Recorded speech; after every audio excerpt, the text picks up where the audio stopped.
Oi pessoal, boa noite. Atualizando aqui diariamente, como a gente tem feito, como de costume, as ações relacionadas mais diretamente à pandemia do Covid-19, mas também falar um pouco do cotidiano da cidade, de algumas ações de serviços públicos que estão sendo também progressivamente retomadas. A primeira informação importante é dizer que hoje, pela manhã, o IJF chegou ao número de 100 leitos de UTI abertos especificamente para a Covid.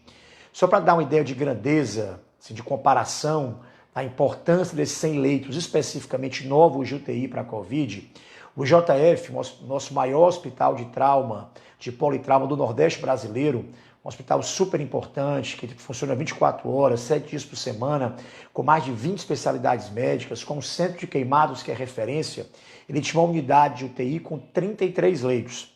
Então o IJF inteiro, que toma conta de uma grande demanda de traumas, de violência no trânsito, de violência também, de tiro, de faca, né, de acidentes vasculares, em virtude de quedas, enfim, de batidas de carro. Então o hospital inteiro, para funcionar, ele rodava com 33 leitos de suporte de UTI. A gente, além de ter mantido esses 33 leitos para fazer rodar o hospital com toda essa demanda do dia a dia que continua a acontecer e continua batendo na porta do IJF, a gente abriu no IJF 2 100 leitos em aí pouco mais de 6 semanas. A gente montou uma estrutura em quase 2 meses, na verdade.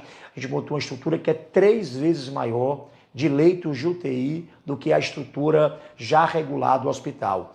E não são leitos improvisados, são estruturas de UTI, com leitos de UTI, não é só ter o respirador, tem toda uma estrutura de equipamentos, de equipe multiprofissional, monitorização do paciente, inclusive equipamentos de hemodiálise para os pacientes mais graves que desenvolvem quadros renais. Então tem toda uma estrutura de UTI, de fato, que funciona, como eu disse, numa área e com acessibilidade, com garantias de assistência 3 vezes maior do que a própria estrutura de UTI que o IJF continha.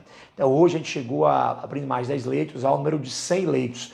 Obviamente que não é um dado que a gente celebra, o ideal é que não está vivenciando a pandemia, mas em virtude da pandemia, demonstrar também o tempo e a rapidez com que a gente conseguiu mobilizar equipes, equipamentos e colocar para funcionar uma estrutura muito sofisticada em termos de tecnologia, muito competente em termos profissionais, para assistir aos pacientes mais graves, especificamente com o quadro de Covid-19.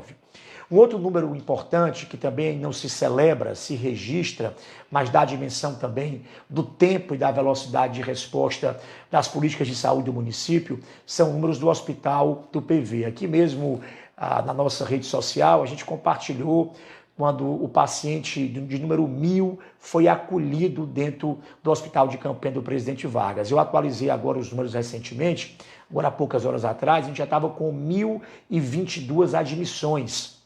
Então já 1.022 pacientes deram entrada, foram acolhidos ou estão sendo acolhidos dentro do hospital. Você imagina se a gente não tivesse no período de tempo tão curto, mobilizado um hospital de campanha com a qualidade do hospital de campanha do PV.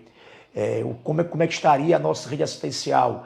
Muito mais saturada, muito mais engarrafada e muito possivelmente muitos pacientes que sobreviveram, que foram curados, que tiveram alta, não teriam tido essa oportunidade caso essa decisão não tivesse sido tomada. E o mais importante, a estrutura foi mobilizada em 30 dias, com equipamentos profissionais. A gente passou a funcionar primeiro com 56 leitos e hoje a gente já tem uma estrutura hoje com 280 leitos lá no Hospital de Campanha do PV, que, como eu disse, já admitiu 1.022 pacientes. A gente está com um número de altas também bastante elevados.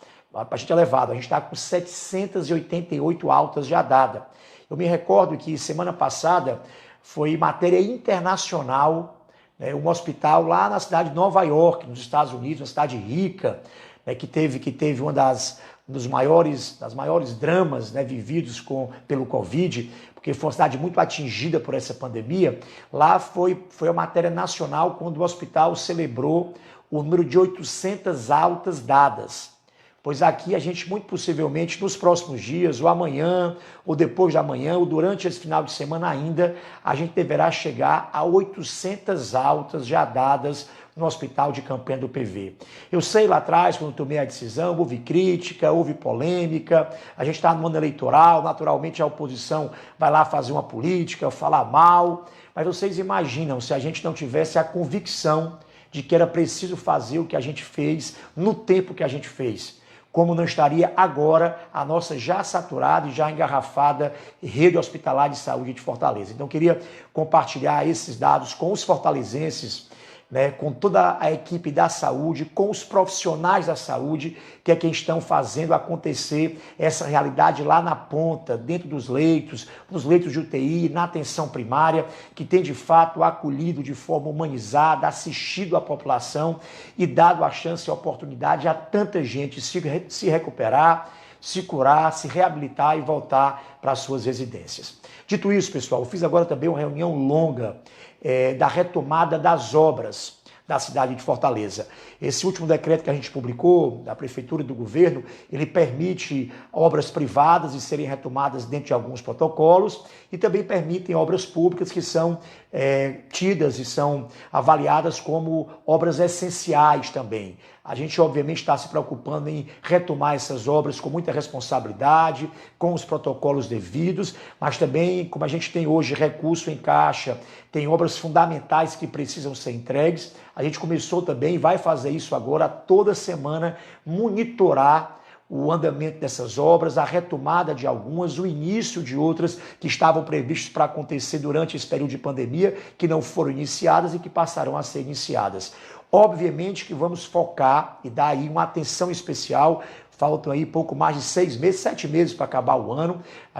Eu tenho até o dia 31 de dezembro para finalizar meu mandato e quero, obviamente, entregar como legado obras que foram prometidas, que são esperadas e que são muito importantes para a cidade de Fortaleza, porque mexem com a qualidade de vida, com a oportunidade de servir as pessoas principalmente mais vulneráveis. E por essa razão é que a gente estava discutindo com prioridade as obras da educação, que em síntese serão novas creches, reformas de escola, novas escolas em tempo integral e as escolas areninhas, que são equipamentos que vão funcionar como contratempo, como contraturno da escola e ao mesmo tempo o uso da areninha.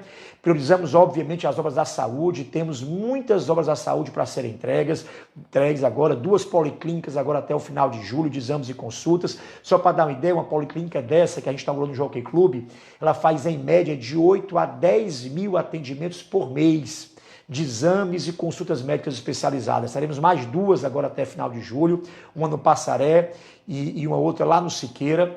Teremos também reformas de hospitais, teremos Gonzaguinha da Barra sendo entregue, teremos a reforma de lá, obviamente, né? Uma etapa do Frautinha de Messejana, o Frautinha de Parangaba também sendo entregue. Iniciaremos também o novo hospital do Gonzaguinha do Zé Walter, teremos uma etapa do Gonzaguinha de Messejana também sendo entregue, reformas de postos, um novo CAPS infantil no Bom Jardim, para dar aqui alguns exemplos, e outras obras também importantes para a cidade de requalificação de lagoas, obras também de 2 mini terminais de ônibus para poder melhorar a velocidade e a qualidade do transporte público em algumas áreas.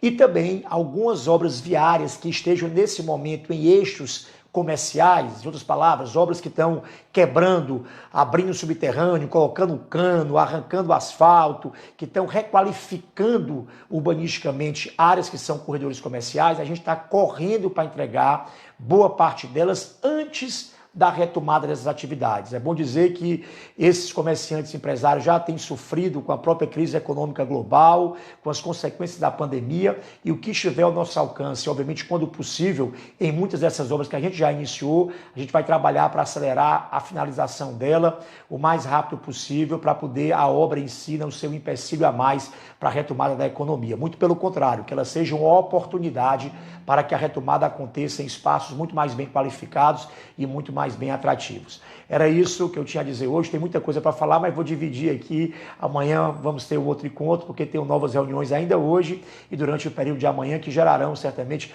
novidades e informações a serem compartilhadas com vocês. Muito obrigado e a todos vocês uma boa noite.